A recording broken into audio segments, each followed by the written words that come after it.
So, welcome everybody. Today I'm going to introduce to you a very interesting and actually very recent topic. And it's about the EU competitiveness.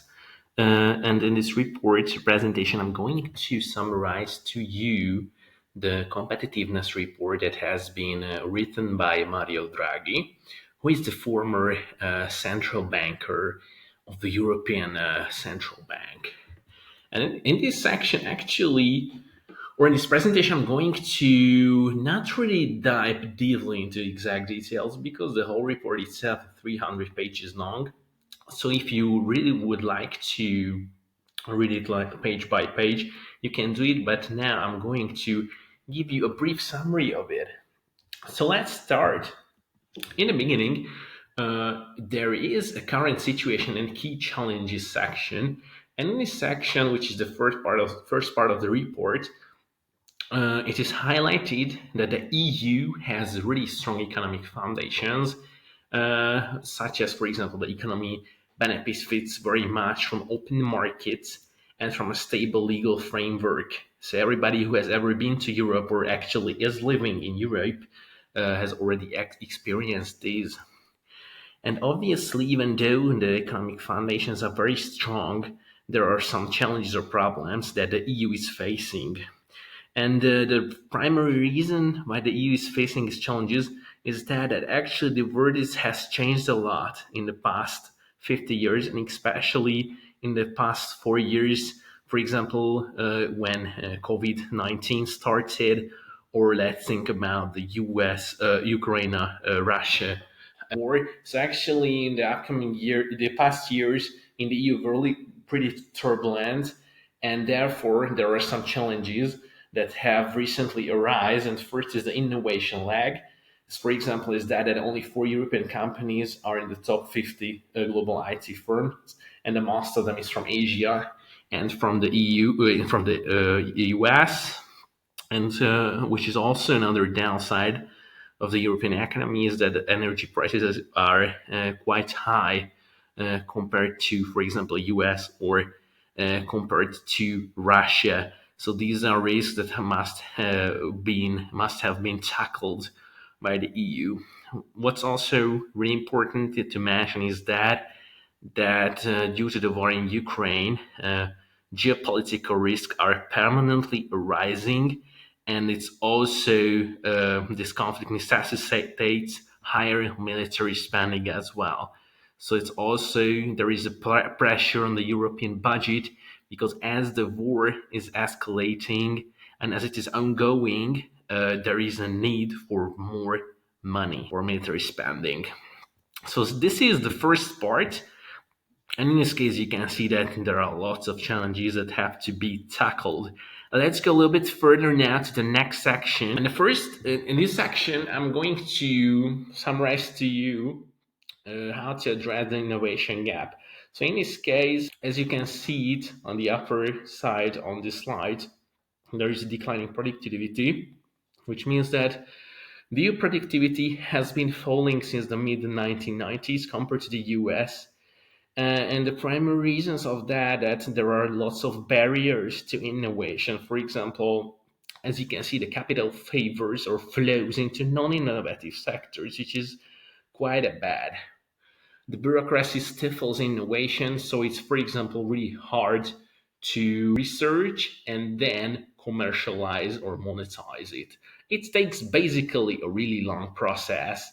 And if you want to be an innovative powerhouse, these bureaucratic processes have to be eliminated.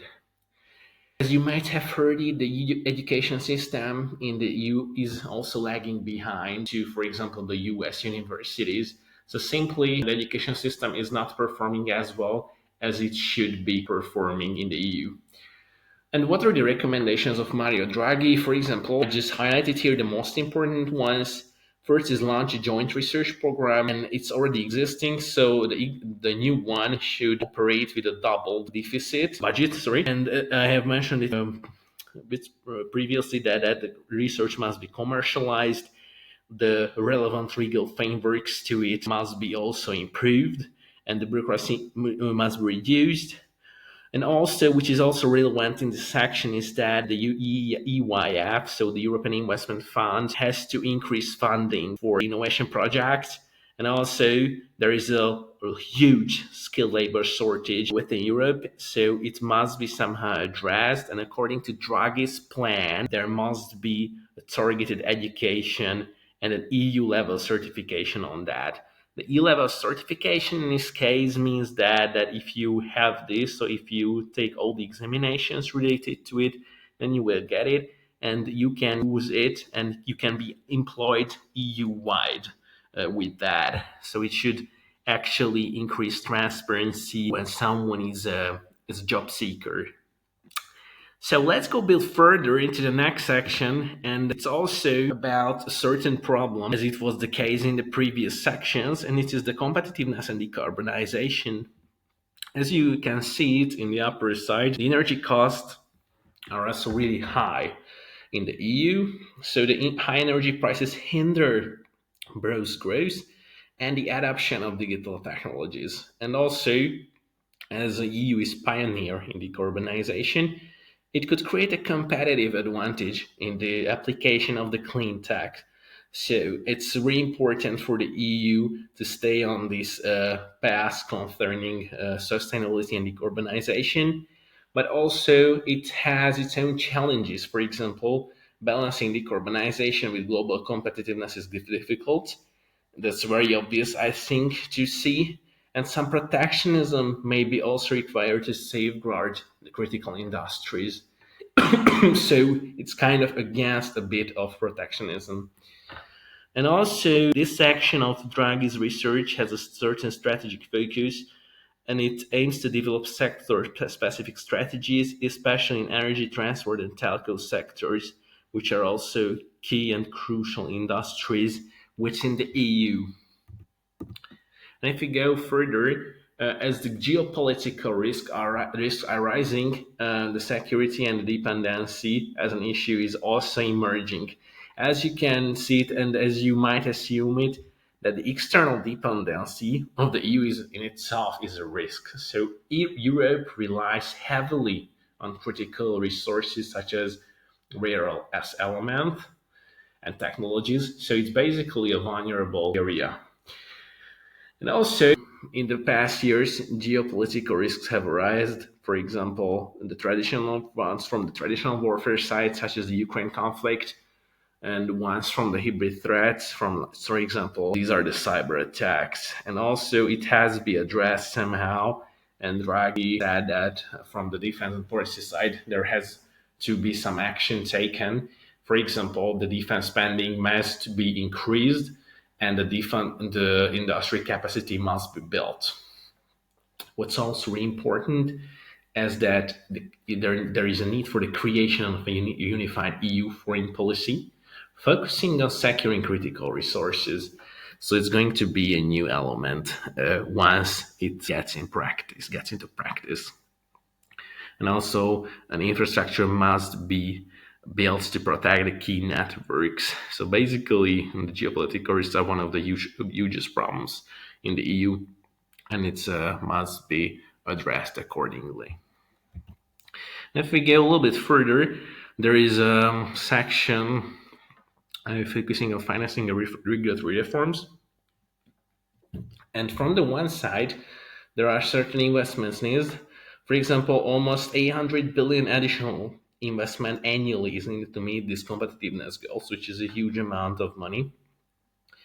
And the investment intensity must be also increased to GDP. So it means that the annual rate of investments should be compared to the GDP must be higher and reach 27% yearly in EU level, which is also a huge improvement. Obviously, there are no actual details concerning how it should be funded. So basically, once this plan gets into the action, there should be somehow someone who finds out how to fund these actions, which I don't think would be actually cheap. And regarding the financing area, private sector needs low financing costs. So actually, It's also a key element to drive growth within an area or within an economy. And the capital markets union must be implemented and actually must be deepened. And obviously, so there are some regulatory reforms. I'm just mentioning it. This means that this competitiveness cooperation framework, which is basically a key, how to say, driver of this whole plan, must be coordinated on EU level. So each countries should be somehow taking part in it, and also the business regulations must be also simplified and reduced. So there must be less laws that are relevant to, especially to smaller businesses, less taxes, less types of taxes. So all in all, the bureaucracy concerning the European Union and concerning the operation of its economy must be lower. So thank you for your attention. If you have any questions, just post it into a comment and I'll be trying to give you answer to it.